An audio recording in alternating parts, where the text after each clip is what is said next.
हम भोजन कर रहे हैं और पूरा ध्यान खाने पर है, कब हमने ग्रास तोड़ा, कब हमने मुंह में डाला, कब हमने उसको पचाया। पूरा ध्यान यदि उस पर है तो वह ध्यान हो गया। हम पढ़ाई कर रहे हैं तो पूरा ध्यान यदि पढ़ाई पर है तो वह ध्यान हो गया।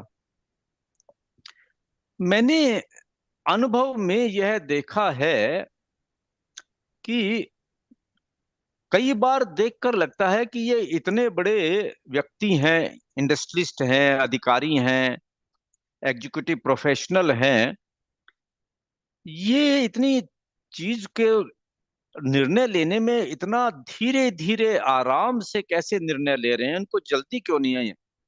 लेकिन फिर मैं देखता हूं तो पाता हूं कि जब वो कोई भी चीज के ऊपर चिंतन कर रहे हैं, विचार कर रहे हैं, तो उसके बहुत गहराई में इतना चले जाते हैं कि मानो उनको और कोई चीज का ख्याल ही नहीं है।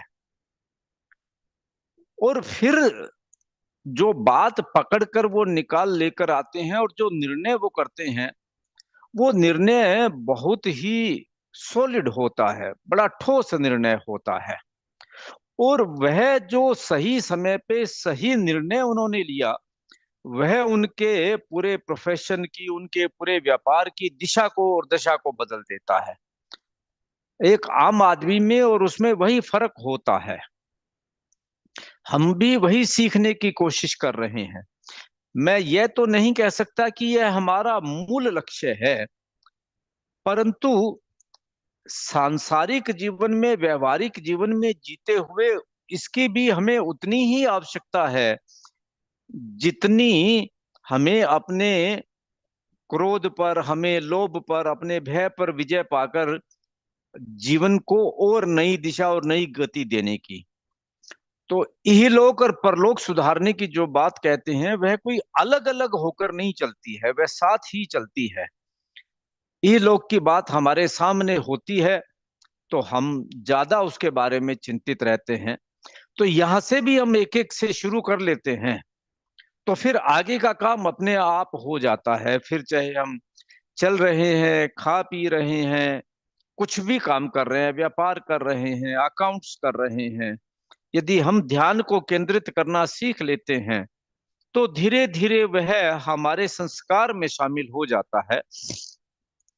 और अपने आप से जो परिवर्तन हम चाहते हैं कि हमारे व्यवहार में अंतर आए, कि हम मन शांत रहे, भय नहीं हो, क्रोध नहीं हो, मैत्री भाव हो, यह सारा अंतर अपने आप आना शुरू हो जाता है।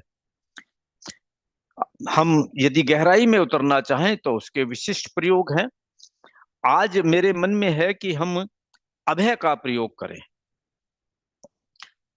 मेरा अपना यह चिंतन है कि जो जीवन में हमें सबसे ज्यादा विपरीत रूप से प्रभावित करता है, वह भय का भाव है। अनहोनी का भय, होनी का भय नहीं। जो कुछ सामने दिखाई दे रहा है, जो हमारे साथ घट रहा है, वह बीमारी भी हो सकती है, वह व्यापार में घाटा भी हो सकता है, वह कोर्ट का केस भी हो सकता है। कई भी चीजें हैं जो हमारे सामने है, उसका तो हम सामना करते हैं जब सामने आ जाता है। जैसे बांग्लादेश के अंदर जब राइट्स हो रहे हैं तो लोग उनका सामना कर रहे हैं। ऐसा न हो जाए, ऐसा होगा तो क्या होगा।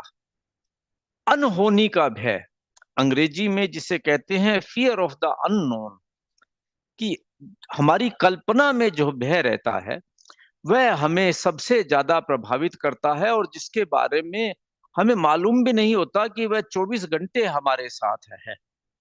और अपनी मात्रा के अनुसार वह हमें प्रभावित भी कर रहा है और हमारे भीतर परिवर्तन भी ला रहा है। उसी के अनुसार हमारे हार्मोन्स रिलीज हो रहे हैं, उसी के अनुसार उनकी केमिस्ट्री बदल रही है, उसी के अनुसार हमारे शरीर में टॉक्सिक्स पैदा हो रहे हैं, उसी के अनुसार हमारे स्वास्थ्य पर प्रभाव पड़ रहा है, चाहे वो शारीरिक स्वास्थ्य हो, मानसिक स्वास्थ्य हो, सब पर प्रभाव पड़ रहा है। तो हम एक आज अनुप्रेक्षा करेंगे भय से मुक्ति पाने की। आप देखिए कि एक छोटी सी चींटी है, उस चींटी को यदि आप छूते हैं तो एकदम से वह तेजी से दौड़ती है, उसे भय है कि कोई उसको हानि पहुंचा रहा है। मक्खी मच्छर को छूते हैं तो वो भी, पत्तों को भी छूने से, वे पत्ते, एक तो हम जानते ही हैं कि वो एक पंखुड़ियां होती हैं कि जो आप छूते हैं तो वे अपने आप को सिकोड़ लेती हैं। और बहुत गहराई से इस पर चिंतन किया है कि पत्ते भी संवेदनाओं को महसूस करते हैं। तो सब में एक अनजाने भय का कारण होता है।